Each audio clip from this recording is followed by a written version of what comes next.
नमस्कार, जय हिंद। एक बार फिर से आप सभी दोस्तों का बहुत बहुत स्वागत है आज के इस नए लेक्चर में। देखिए, आज की ये जो लेक्चर आपके है डे 5 है। जैसा कि आपको पता है, रिवीजन सीरीज चलाई जा रही है, तो आज ही आपका है डे 5। इसके पहले मैंने 4 लेक्चर दे दिए हैं, जिसमें आपके बहुत ही ज़्यादा महत्वपूर्ण प्रश्नों की सीरीज चलाई जा रही है। तो आप लोग एक बार रिवीजन के साथ साथ इंपॉर्टेंट क्वेश्चंस की भी ये सीरीज है, तो प्लीज़ वीडियोज़ को रेगुलर देखिए और हर वीडियो आप लोग देखा कीजिए। चलिए फिर हम स्टार्ट करते हैं आज की वीडियो बिना किसी देरी के। इससे पहले हम आपसे एक बार फिर से रिक्वेस्ट करेंगे कि अगर आपने अभी तक वीडियो को लाइक नहीं किया है तो लाइक करने में कंजूसी मत कीजिए, लाइक करिए फटाक से, और आप वीडियो को शेयर कर दीजिए अपने सभी ग्रुप में, जिससे आपके सभी दोस्त भी वीडियो को देख सकें। चलिए, इस वक्त हम आपके लिए जो भी क्वेश्चन इंपॉर्टेंट है वही लेकर के आ रहे हैं, तो प्लीज़ वीडियो को ज़्यादा से ज़्यादा सपोर्ट कीजिए, शेयर, लाइक और सब्सक्राइब और जरूर कर लीजिएगा चैनल को। देखिए, आपका जो पहला क्वेश्चन है पॉलिटेक्निक एंट्रेंस एग्जाम 2012 में पूछा जा चुका है। क्वेश्चन क्या है, तो बिना किसी देरी के हम क्वेश्चन की ओर बढ़ रहे हैं, क्योंकि और कुछ बातें नहीं, डायरेक्ट आपको क्वेश्चन करने हैं, ज़्यादा से ज़्यादा क्वेश्चन अटेंड करना है, ठीक है। देखिए, ए की मासिक आय बी की मासिक आय से 60% और सी की मासिक आय जो है सी की मासिक आय की 120% है। बी की मासिक आय 78,000 रुपये हो तो सी की मासिक आय कितनी होगी, ये हमें ज्ञात करना है। देखिए क्या कह रहा है, ए की मासिक आय और बी की मासिक आय की 60%, ठीक है। ए की जो मासिक आय है बी की मासिक आय की 60%, और ए की आय जो है वो सी की मासिक आय की 120% है। ये कह रहा है कि जो ए की जो है मासिक आय है वो बी की तो 60% है, लेकिन सी की 120% है। और हमसे पूछ क्या रहा है कि बी की मासिक आय दिया हुआ है 78,000 रुपये, तो हमें सी की मासिक आय हमें ज्ञात करना है, क्या होगा। देखिए, इसमें सबसे पहले देखिए जो ए की मासिक आय है, क्या है, ए की मासिक आय क्या दिया गया है, बी की मासिक आय की, बी की मासिक आय की मासिक आय की कितनी है, 60% है, ठीक है। क्वेश्चन में यही कह रहा है। और जब हमारी देखिए बी की मासिक आय की 60% है, तो यहाँ पे हमें बी की मासिक आय दी हुई है 78,000 रुपये, तो हमारा ए की मासिक आय क्या हो जाएगा, डायरेक्ट ए लिख देते हैं। ए का मासिक आय हमारा क्या हो जाएगा, बी की मासिक आय का 60%, मतलब 78,000 का 60%, और 60% का मतलब क्या होता है, 60/100। यहाँ से देखिए एक जीरो से ये जीरो कट गए, और जो आपका यहाँ पे आएगा जो गुणा करने पर वो हो जाएगा 46,800 रुपये। क्या हो जाएगा, 46,800 रुपये आपका क्या हो जाएगा, ए की मासिक आय हो गई। देखिए, हमने बी की मासिक आय दी हुई थी, उससे हमने क्या निकाल लिया, ए की मासिक आय निकाल लिया, क्योंकि हमारा इसमें और इसमें दोनों में संबंध दिया हुआ था। 46,800 रुपये आ गया आपका क्या, ए की मासिक आय। अब कह रहा है जो ए की मासिक आय है वो क्या है, सी की मासिक आय की 120% है। मतलब ए की जो मासिक आय है वो कितनी है, सी की मासिक आय की 120%, मतलब 120/100। और अभी ए की मासिक आय हमने अभी क्या निकाला था, 46,800 रुपये। तो हम ए की मासिक आय की जहाँ पे रख देंगे क्या, 46,800 रुपये। तो यहाँ पे आपका हो जाएगा 46,800, और ये किसके बराबर हो जाएगा, सी की मासिक आय का 120%, मतलब 120/100। अब ये आपका देखिए हमें सी की ही मासिक आय निकालनी है, तो सी ऐसे रहने देंगे, इसका तिरछा गुणा करा देंगे, तो हमारे पास जो सी बराबर मिल जाएगा, मतलब जो सी के यहाँ पे आप ये समझ लीजिएगा कि ये सी की मासिक आय है, ठीक है। ये मत समझ लीजिएगा कि मैंने केवल सी लिख दिया, तो ये यहाँ पे ए बी सी जो मैं लिख रहा हूँ, ए की जगह पे ए की मासिक आय हो गई, बी की जगह पे बी की मासिक आय हो गई, और सी की जगह पे सी की मासिक आय। तो यहाँ से जो सी की मासिक आय निकल के आएगी, क्या आ जाएगी, 46,800, और गुणे में आपका क्या हो जाएगा 100, और अपान में हो जाएगा 120, क्योंकि 120 अभी मैंने आपको बताया था, इसी प्रकार से ये हो जाएगा। यहाँ पे देखिए एक जीरो से एक जीरो कट गया, 12 से आप इसे काटेंगे जब, तो यहाँ से आपका क्या हो जाएगा, 12×2 = 24, 12×3 = 36, 12×4 = 48 हो जाता है। तो 12×3 = 36 हो जाएगा, 36 हो गया, 10 बच गया। आप जब मतलब टोटल जब आप इसे काटेंगे, और 12×9 क्या हो जाता है, 108 हो जाता है, और ये डबल जीरो हो गया, ठीक है। 3900 इधर हो गया, जब 12 से आप इसे काटेंगे तो 3900 हो जाएगा, और एक जीरो इधर भी है। तो टोटल जो आपकी सी की मासिक आय आ जाएगी वो क्या आ जाएगी, 3900, और गुणे में 100, मतलब 100, सॉरी 10। तो यहाँ से आपका हो जाएगा 39 और ये कितना जीरो है, 3 जीरो हो गया, तो 39,000 रुपये आपके हो गए सी की मासिक आय। तो सी की आपकी जो मासिक आय निकालनी थी हमने क्या निकाल के दिखाई आपको, 39,000 रुपये। यही आपका एकदम से करेक्ट आंसर होगा। ये मैंने होमवर्क के तौर पे दिया था क्वेश्चन, तो जितने भी स्टूडेंट्स का आंसर 39,000 रुपये आ रहा था एकदम से करेक्ट था। अब हम बढ़ते हैं अगले प्रश्न की ओर। आज का जो पहला इंपॉर्टेंट क्वेश्चन है, ये तो आपका होमवर्क का था। अब हम बढ़ते हैं इंपॉर्टेंट क्वेश्चन जो कि आज का पहला है उसकी तरफ। देखिए यहाँ पे पहला दिया हुआ है क्या, कि राम की एक साइकिल बिक्री कर सहित कितने में, 3300 रुपये में खरीदी गई। बिक्री कर उसमें शामिल जो है सम्मिलित है, तो कितने में खरीदी गई, 3300 रुपये में। और बिक्री कर की दर भी आपको मिल गई है। यहाँ पे क्या दिया गया है, जो बिक्री कर की दर दी गई है वो कितनी दी गई है आपको, 10% दी गई है। बिक्री कर की दर 10% दी गई है, तो साइकिल का वास्तविक मूल्य क्या होगा ये हमें ज्ञात करना है। देखिए हम आपको एक चीज़ समझाने की कोशिश करते हैं। मान लेते हैं कि जो आपकी वास्तविक मूल्य है साइकिल की x रुपये है। अब x में आपका क्या कह रहा है, 10% जो है क्या है, बिक्री कर की दर है, तो 10/100 हो जाएगा।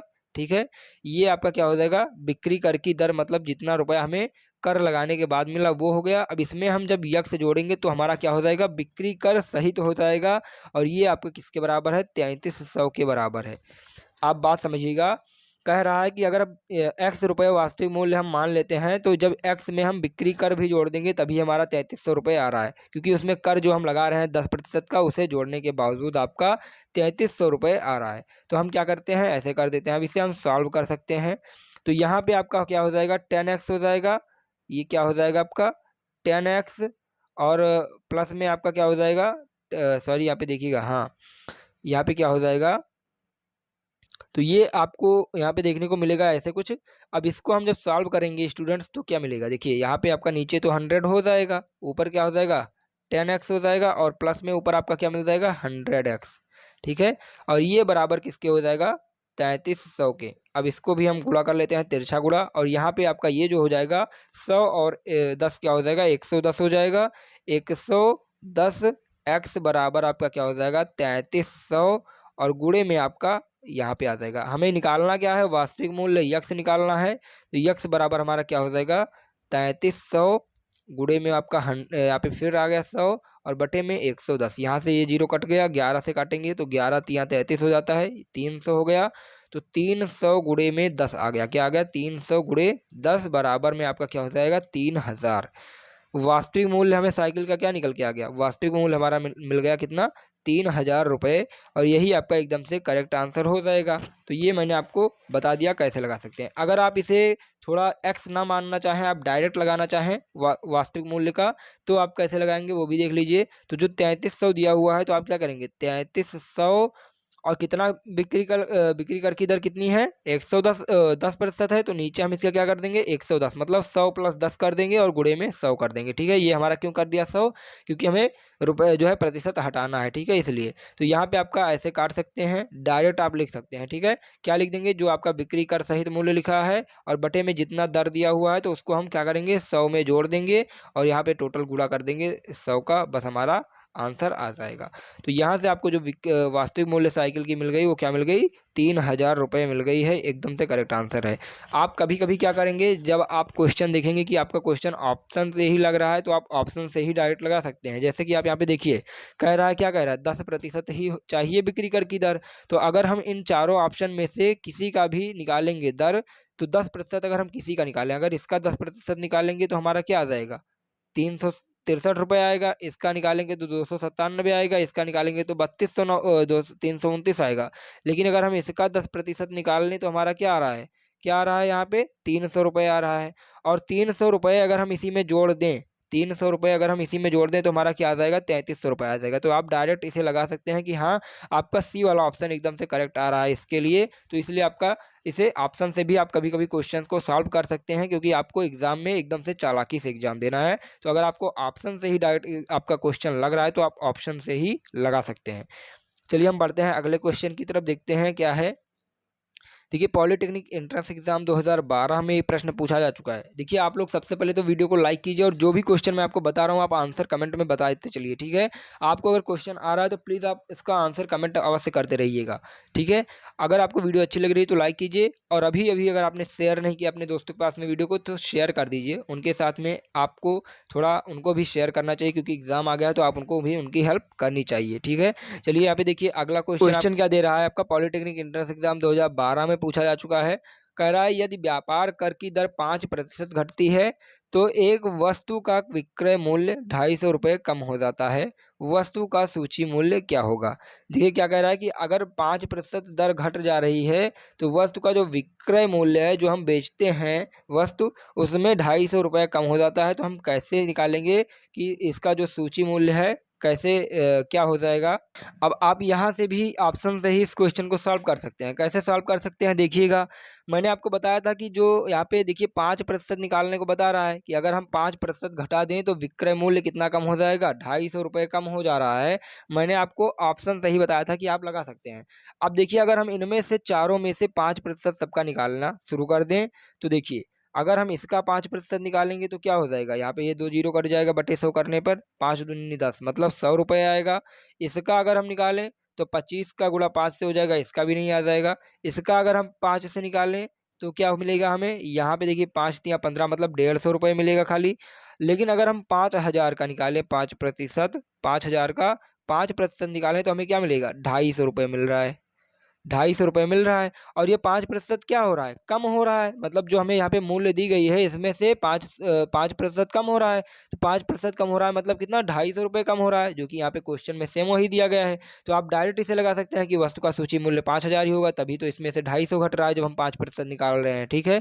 तो इसलिए आप डायरेक्ट इसका आंसर क्या लगा सकते हैं, 5% जो आपका घट रहा है और 250 रुपये मूल्य, तो आप डायरेक्ट इसका आंसर क्या लगा सकते हैं, डी वाला ऑप्शन। आपको ऑप्शन देख के भी क्वेश्चन को सॉल्व करना सीखना पड़ेगा, क्योंकि देखिए अगर आपका क्वेश्चन आ रहा है ऑप्शन से ही आपका लग रहा है तो आप फटाक से ऑप्शन से लगा देंगे बिना किसी देरी के। अगर आप ऑप्शन से नहीं लगा पा रहे हैं तो अब देखेंगे क्या कर रहे हैं, आप क्या करेंगे यहाँ पे देखिए 5% आपका क्या हो रहा है, 5% बराबर कितना दिया हुआ है, 250 रुपये। हम किसी भी वस्तु का जब 5% निकाल लेते हैं तो क्या दे रहा है हमारा, 250 रुपये। तो अगर हम इसी का 100% निकाल लें, 100% अगर हम इसका निकालना चाहें तो हमारा क्या मिल जाएगा, 250 मिल रहा था 5%, तो 100% हमारा क्या मिल जाएगा, 250 गुणे में 100, 250 गुणे 100 बटे 5 हो जाएगा, ठीक है। क्यों हो जाएगा, क्योंकि अगर हम देखिए 5% दिया है, इधर इधर 250 रुपये दिया है। दोनों तरफ अगर हम 100 से गुणा कर दें, यहाँ पर 100 है, यहाँ पर भी हम 100% से गुणा कर रहे हैं, तो हमें देखिए यहाँ पे 5% दिया है, तो हमारा ये तो 250 गुणे 100 हो गया। अब हमारा 100% ही हमें चाहिए, क्योंकि हमें वस्तु का पूरा पूरा मूल्य चाहिए, मतलब हमें 100% मूल्य चाहिए। तो 100% मूल्य को इधर रखते हैं, 5 को इधर ले आएंगे तो नीचे आपका 5 आ जाएगा। तो वही है, तो मैंने बताया कि आपका अगर 5% बराबर 250 रुपये है, 5% बराबर 250 है, तो आपका जो 100% हो जाएगा वो क्या हो जाएगा, 100% बराबर आपका क्या हो जाएगा, मतलब पूरा पूरा मूल्य आपका क्या हो जाएगा, 250 गुणे 100 गुणे 100 बटे में 5, ये हो जाएगा। अब यहाँ से आप काटें तो 50 हो गया, 50 गुणे 100 क्या हो जाएगा, 5000 हो जाएगा। आप इस प्रकार से भी क्वेश्चन को सॉल्व कर सकते हैं, या फिर आप ऑप्शन से मैंने आपको बताया देख के कैसे लगाया जाता है वो भी आप सॉल्व कर सकते हैं। तो आपका इसका आंसर जो आएगा वो डी ऑप्शन आएगा, और डी ऑप्शन आपका एकदम से करेक्ट हो जाएगा, ठीक है। उम्मीद करते हैं अब आपको ये सारे क्वेश्चन जरूर समझ में आ रहे होंगे। देखिएगा अगला क्वेश्चन क्या है, पॉलिटेक्निक एंट्रेंस एग्जाम 2011 में पूछा जा चुका है। कह रहा है कि 10%, 20% की क्रमवार कटौतियां किस एकमात्र कटौती के समतुल्य होगी। अब देखिए इसका एक बहुत ही सरल सा उपाय है। क्या करेंगे हम, जो भी हमारी कटौतियां दी गई हैं उसको क्या करेंगे, 100 में से हम क्या करेंगे, इसका जो है जैसे यहाँ पे 10% पहले दिया गया है तो हम क्या करेंगे, 100 माइनस 10/100 कर देंगे, 100 माइनस 10/100 कर देंगे यहाँ पे। फिर आपको क्या करना है, यहाँ पे देखिएगा जो दूसरी कटौती दी गई है उसको भी इसी के इंटू में कर देना है, क्या, 100 माइनस जो आपका दिया हुआ है कितना, 20 दिया है तो 20 बटे 100 कर देना है, और गुणे में आपका क्या आ जाएगा, 100 आ जाएगा, मतलब 100 आ जाएगा, ठीक है। ये हो गया, इतना आपको कर देना है। जैसे आपको यहाँ पे क्रमवार कटौतियाँ दी गई हैं तो आपको 100 मतलब 100 में से क्या क्या घटाना है, 100 माइनस करना है आपको, क्या, ब्रैकेट में जो आपका 10% और 20% का कटौती दिया गया है क्रमवार का, उसे जैसे 100 माइनस 10/100 कर देना है, क्योंकि 10% की कटौती हो रही है। फिर इनटू में आपको क्या करना है, 20% की कटौती हो रही तो 100 माइनस 20/100 कर देना है। और फिर आपका टोटल जो है इनटू में क्या आ जाएगा, 100 आ जाएगा, क्योंकि हमारा प्रतिशत में दिया था तो प्रतिशत को हम हटा रहे हैं तो क्या हो जाएगा, 100 हो जाएगा। तो यहाँ से आपका क्या हो गया, ये आपका 100 में से 10 गया तो 90 हो गया, 100 में से 20 गया 80 हो गया, 100 से आपका 100 कट जाएगा, इससे आपका ये दोनों जीरो कट जाएगा, 8 9 आपका क्या हुआ, 72 हो गया। तो 100 माइनस 72 हो जाएगा, मतलब 72 हो जाएगा माइनस, तो क्या हो जाएगा हमारे पास यहाँ पे क्या मिलेगा, 28% मिल जाएगा। ठीक है, तो यहाँ से आपको जो टोटल वैल्यू मिल गई, क्या मिल गई, क्रमवार कटौती जो एकमात्र समतुल्य कटौती होगी वो क्या होगी आपकी, 28% की कटौती होगी। अगर हम क्रमवार कटौती क्या कर रहे थे, 10% और 20% की क्रमवार कटौती कर रहे थे, तो हमारा जो समतुल्य कटौती होगा वो क्या हो जाएगा, 28% हो जाएगा। यही आपका करेक्ट आंसर हो जाएगा, जो कि ऑप्शन नंबर डी में दिया गया है। तो देखिएगा, बहुत ही आसान सा प्रश्न था। अब बढ़ते हैं अगले क्वेश्चन की ओर और देख ले अगला क्वेश्चन क्या है। पॉलिटेक्निक एंट्रेंस एग्जाम 2011 में ये प्रश्न पूछा जा चुका है। क्या कह रहा है क्वेश्चन की, किसी धनराशि पर 4% वार्षिक ब्याज की दर से 2 वर्ष के साधारण ब्याज तथा चक्रवृद्धि ब्याजों का अंतर आपको दिया गया है 8 रुपये। तो वह धनराशि क्या होगी, हमें ज्ञात करना है। क्या होगी धनराशि, आइए देख लेते हैं। इसका आपको एक फार्मूला पता होगा, अगर नहीं पता है तो हम बता रहे हैं। देखिए, सबसे पहले तो आपके ब्याज की दर दिया गया है, तो आपको पता है दर को हम किससे व्यक्त करते हैं, आर से। आर आपको कितना दिया गया है, 4%। टाइम आपको दिया गया है, मतलब आपको जो यहाँ पे 2 वर्ष का समय दिया गया है वो भी आपको यहाँ पे देखने को मिल रहा है। कितना वर्ष का, 2 वर्ष का साधारण ब्याज था। चक्रवृद्धि ब्याज दोनों का अंतर क्या दिया है आपको, अंतर आपको मान लेते हैं डी, तो अंतर आपको दिया है 8 रुपये। ठीक है, 8 रुपये आपको अंतर भी दिया गया है। हमें ज्ञात क्या करना है, हमें ज्ञात करना है धनराशि। तो इसका आपका एक फार्मूला होता है। क्या होता है फार्मूला, ध्यान से देखिएगा। फार्मूला होता है कि यदि जो है धनराशि x रुपये मान लिया जाए, मान लिए कि x रुपये क्या है आपकी धनराशि है, धन राशि आपकी x रुपये दिया गया है। तो इसका फार्मूला क्या होता है, अंतर बराबर x इंटू R/100 का होल स्क्वायर। ठीक है, इतना होता है। अंतर हमें क्या दिया गया था, 8 रुपया दिया गया था। एक्स हमारा क्या है, धनराशि है, हमें ज्ञात ही करना है, ऐसे रहने देंगे। आर हमारा क्या था, 4% वार्षिक ब्याज की दर से था, तो हमारा ये 4 हो जाएगा। आर की वैल्यू 4 दी गई थी, यहाँ पे नीचे आपका 100 है और ऊपर क्या हो जाएगा, स्क्वायर हो जाएगा। हमें यक्स निकालना है, यक्स को ऐसे रखा रहेंगे, जो है ऐसे रखे रहेंगे। हमारा इधर 8 बच रहा है, तो हमारा क्या हो जाएगा, 8 बराबर हो जाएगा यक्स इंटू 4 चौक क्या हो जाता है आपका 16 हो जाता है, और बटे में 100 इंटू 100 हो जाएगा, 100 इंटू 100 हो जाएगा। ये हो जाएगा 8 दूनी 16। ठीक है, 8 दूनी 16 हो जाएगा। फिर यहाँ से आप काटेंगे 2 से, तो 2 पंचे 10, 50 हो जाएगा। 50 और गुणे 50 गुणे 100 क्या हो जाएगा, 5000। तो यक्स बराबर हमें क्या मिल जाएगा यहाँ से, 5000 रुपये। मतलब जो हमारी धनराशि आ रही है वो क्या आ रही है, धनराशि हमें प्राप्त हो रही है 5000 रुपये। और ये हमारा एकदम से करेक्ट आंसर हो जाएगा इस क्वेश्चन का। देखिए, आंसर आपको बी वाला ऑप्शन दिया जा रहा है, तो बी वाला ऑप्शन एकदम से करेक्ट हो जाएगा। दिया था आपको आर दिया था, यहाँ पे आपको डी मतलब अंतर दिया हुआ था, टाइम दिया है, तो टाइम से आपको यहाँ पे कुछ नहीं लेना देना। यहाँ पे आपका फार्मूला डायरेक्ट क्या होता है, डी इज इक्वल टू होता है एक्स R/100 का होल स्क्वायर। ये होता है आपका आंसर हो जाता है। ठीक है, तो यहाँ से आपको आंसर पता चल गया और उम्मीद करते हैं आपको ये प्रश्न भी समझ में अवश्य आ गया होगा। अगर नहीं समझ में आया है तो हमें आप कमेंट बॉक्स में अवश्य बताइएगा, हम आपको और अच्छे से समझाने का प्रयास करेंगे। चलिए देखते हैं अगला क्वेश्चन आपका क्या है। पॉलिटेक्निक एंट्रेंस एग्जाम 2015 में पूछा गया है कि यदि एक व्यक्ति आवर्ती जमा खाते में 250 रुपये प्रत्येक माह 2 वर्षों तक 6% प्रतिवर्ष की ब्याज की दर से जो है जमा कर रहा है। ठीक है, कितना, 250 रुपये प्रत्येक माह, मतलब एक महीने में 250 रुपये जमा कर रहा है और वो 2 वर्षों तक जमा करता है 6% वार्षिक ब्याज की साधारण ब्याज की दर पर। ठीक है, तो जमा धन क्या होगा 2 वर्षों में। देखिए 2 वर्ष में कितने महीने होते हैं, क्योंकि यहाँ पे प्रत्येक माह जमा कर रहा है, तो हमें पता करना होगा 2 वर्ष में कितने माह होते हैं, 24 माह होते हैं। 2 वर्ष में कितने माह होंगे, 24 माह होंगे। ठीक है, 24 महीने तक उसने क्या किया, 250 रुपये जमा किया। ठीक है, कितना जमा किया, 250 रुपये 24 महीने तक उसने जमा किया यहाँ पे। तो देखिए, इसकी मैं एक आपको शॉर्ट ट्रिक बता रहा हूँ, क्या होता है शॉर्ट ट्रिक, ध्यान दीजिएगा। क्या होता है इसका शॉर्ट ट्रिक क्या होता है, ध्यान दीजिएगा। शॉर्ट ट्रिक देखिए कितना रुपए, 250 रुपये, कितने महीने तक, 24 महीने तक। तो हमारा 250 गुणे 24 तो होगा ही होगा। क्यों होगा, क्योंकि हमने 24 महीने तक लगातार 250 रुपये जमा किया, तो 250 गुणे 24 हो गया। अब इसका हम क्या करेंगे, इसका हम निकाल लेंगे 106%, क्योंकि इसका ब्याज मिल रहा है 6%। तो हम इसका क्या करेंगे, 106% जो है निकाल लेंगे, 106% निकाल लेंगे। या फिर आप इसे डायरेक्ट ऐसे भी लिख सकते हैं। देखिए 250 रुपये प्रतिमाह है, तो आप क्या करेंगे, 250 गुणे 24 महीने, क्योंकि लगातार 24 महीने तक का जमा कर रहा है। तो 24 और गुणे 25 आपका क्या हो जाता है, यहाँ पे 6,000 रुपये हो जाता है। ये आपका 6,000 रुपये हो गया।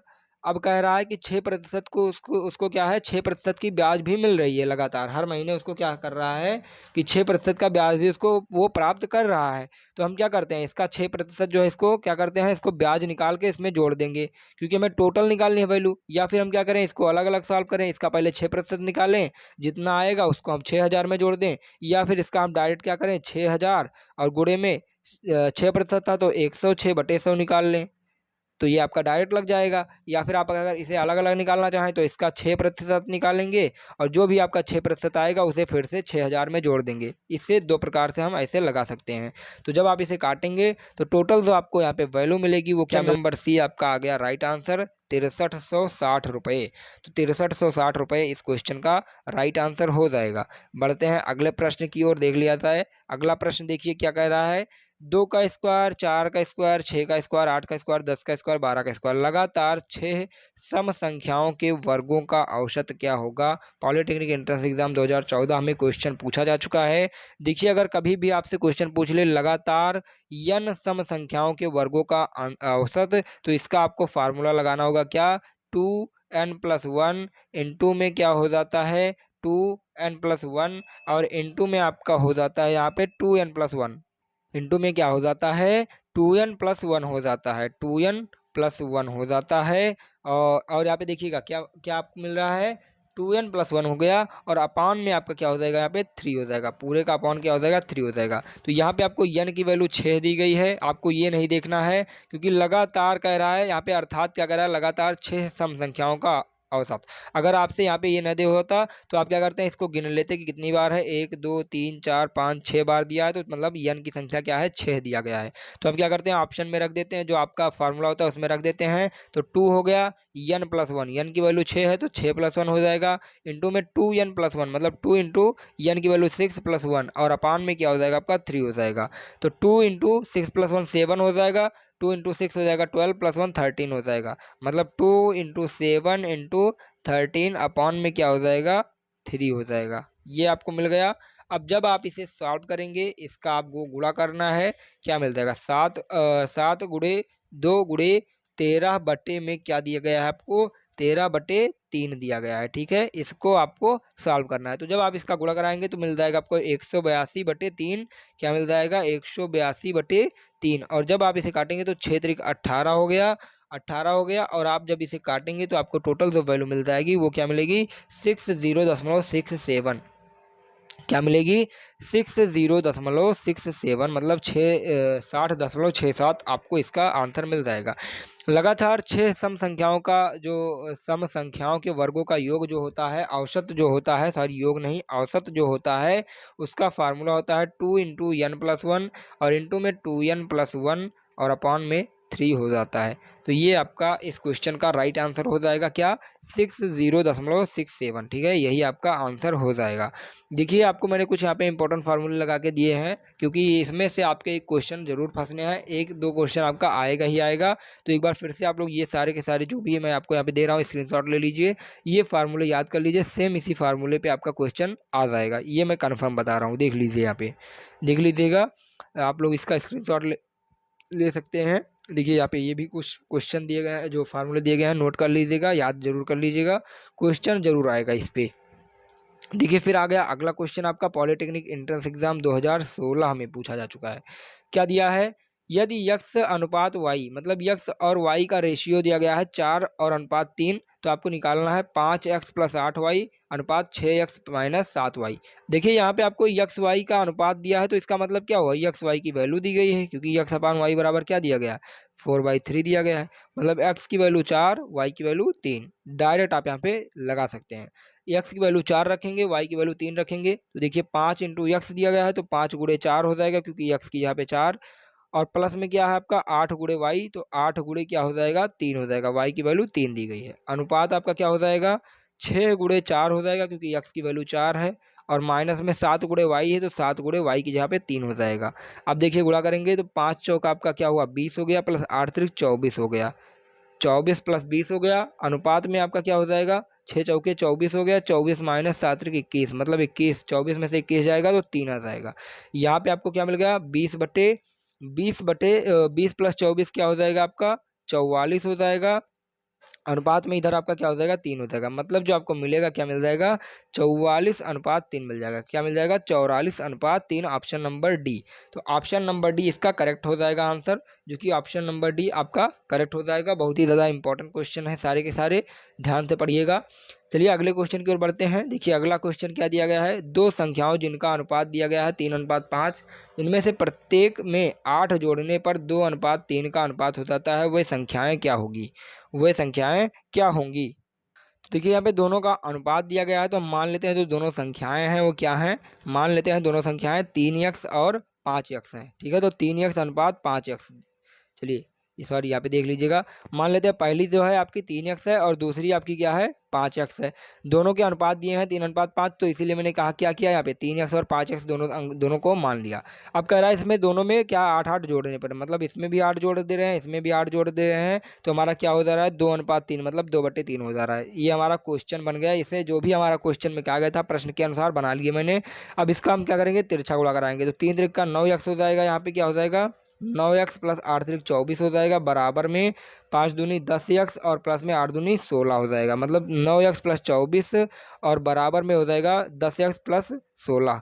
9x प्लस 24 बराबर में 10x और प्लस में 16। तो यहाँ पे 10x है, तो 10x को इधर ले आएंगे, 9x को हम माइनस हो जाएगा। यहाँ पे 24 है, यहाँ पे 16 है, तो हम 16 को इधर पक्षांतर कर देंगे। ठीक है, तो हमारा क्या हो जाएगा 10x माइनस 9x बराबर में क्या हो जाएगा 24 माइनस 16। तो 10 में से 9 जाएगा, 1 बच जाएगा, 24 में से 16 जाएगा, 8 बच जाएगा। मतलब जो x की वैल्यू आ गई हमारी, क्या आ गई, 8 आ गई। तो हमें कह रहा है कि वह संख्याएं क्या होंगी। हमने पहली संख्या क्या माना था 3x और दूसरी संख्या क्या माना था 5x। x की वैल्यू हमें क्या मिल गई है 8 मिल गई है, तो 3 गुणे 8 हो जाएगा पहली संख्या, और 5 गुणे 8 हो जाएगा दूसरा संख्या। 8 त्रिक क्या हो जाता है 24, और 5 8 क्या हो जाता है 40। मतलब पहली संख्या 24, दूसरी संख्या 40, जो कि ऑप्शन नंबर डी में दिया गया है। तो ऑप्शन नंबर डी आपका एकदम से करेक्ट हो जाएगा आंसर। ये आपका आंसर हो जाएगा क्या हो जाएगा आंसर आपका 24 एवं 40, यही एकदम से कन्फर्म आंसर हो जाएगा। एक बहुत ही आसान सा छोटा सा क्वेश्चन कह रहा है कि संख्या 16 व 4 के मध्य समानुपाती क्या होगा। देखिए इसका आपका फार्मूला होता है x = √AB। क्या होता है x = √AB। अगर पूछ ले कि दो संख्या दी गई है उनके मध्य समानुपाती, तो इसका फार्मूला क्या होता है x = √AB। a की वैल्यू 16 है, b की वैल्यू आपको क्या दी गई है 4 दी गई है, तो x बराबर क्या हो जाएगा √AB, मतलब 16 गुणे 4। 16 गुणे 4, 16 चौके क्या होता है 16 चौके 64 हो जाता है, तो 8 28 64 होता है। मतलब x = आपको क्या मिलेगा यहाँ पे x बराबर 8, तो इसके मध्य समानुपाती क्या हो जाएगा 8 हो जाएगा। यही आपका क्या हो जाएगा आंसर हो जाएगा। क्या हो जाएगा इसका आपका आंसर हो जाएगा। ठीक है, तो देखिए दोस्तों आपके लिए जो भी महत्वपूर्ण प्रश्न थे आज के, बहुत ही ज़्यादा जरूरी थे। एक क्वेश्चन आपके लिए होमवर्क है, होमवर्क में इसे करिएगा। अगर नहीं कर पाएंगे तो हमें कमेंट में बताइएगा। और देखिए इसकी पीडीएफ जो आपकी इस इंपॉर्टेंट सीरीज चलाई जा रही है, इसकी पीडीएफ आपको टेलीग्राम चैनल पर मिल जाएगी, तो आप लोग उस पर ले सकते हैं, क्वेश्चन फिर से सॉल्व कर सकते हैं। तो चलिए फिर मिलते हैं एक नए वीडियो के साथ में। तब तक के लिए ऐसे इंपॉर्टेंट सीरीज से जुड़े रहिए और डेली की वीडियो देखते रहिएगा। आपको डेली कुछ ना कुछ जरूरी महत्वपूर्ण क्वेश्चन कराए जाएंगे, और इसी टाइप से आपसे क्वेश्चन आने के ज़्यादा से ज़्यादा चांस रहेंगे। जो भी क्वेश्चन कराए जाएंगे उसी टाइप का क्वेश्चन आएगा आपके एग्जाम में। तो इसलिए मैं चैप्टर वाइज आपका नहीं करा रहा हूँ, आपको मिसलिनियस जो भी जितने भी चैप्टर हो पा रहे हैं डेली के डेली करा रहे हैं। तो उम्मीद करते हैं आपको वीडियो अवश्य पसंद आ रही होगी। अगर वीडियो अच्छी लग रही है तो प्लीज़ वीडियो को लाइक अवश्य करिएगा, और चैनल को तुरंत सब्सक्राइब करके बेल आइकन को प्रेस कीजिए, और डेली क्लासेज अटेंड जरूर करिए। धन्यवाद।